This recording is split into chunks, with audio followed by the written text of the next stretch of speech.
I got this cool camera where the screen kind of rotates on the back, and I always thought it'd be cool for doing something like looking up between floor joists and something like that. Well, I've got the opportunity to do just that. See, here's my floor joists, and here's my old wiring. And if you notice, this piece of wiring right here is naked. I was visualizing me sticking my head between those beams and getting my ear attached to one piece of that naked wire and finding a naked piece on the other and electrocuting myself. And oh, I could just see the article in the paper. Not too bright man sticks his head down in a hole with 2 wires and electrocutes himself. But what I thought was cool about this camera is that I can stick it down in a place like this and see. And especially with the flash, should be able to take a picture and see what goes out through there, which will allow me to figure out if I can run my plumbing through there, which is what I'm about to do. So I just thought I'd share that with you.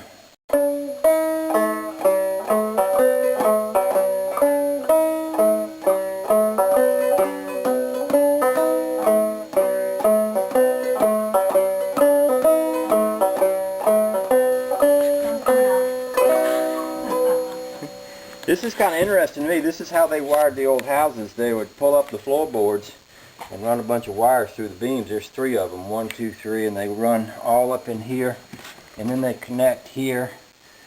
Actually, we got 4 right here, and then they go over here, and they used to run up in that wall. Those wires were actually hot and working when I started taking all this apart, and that's, in a way, that's one reason to be doing this, is to kind of eliminate this stuff, get it out of here.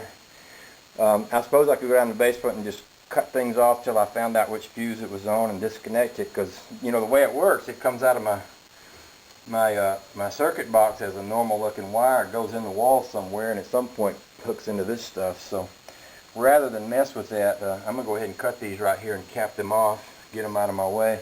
But eventually I want to make sure there's nothing up here that's wired to this old stuff. So anyway, I just thought I'd show you that. That's kind of interesting to see how the old wiring used to set up down in the floor there. This would also make a really cool place to hide stuff. It's nice to know that there's places where you can hide stuff in an old house. It's kind of fun, you know. Anyway, there's that.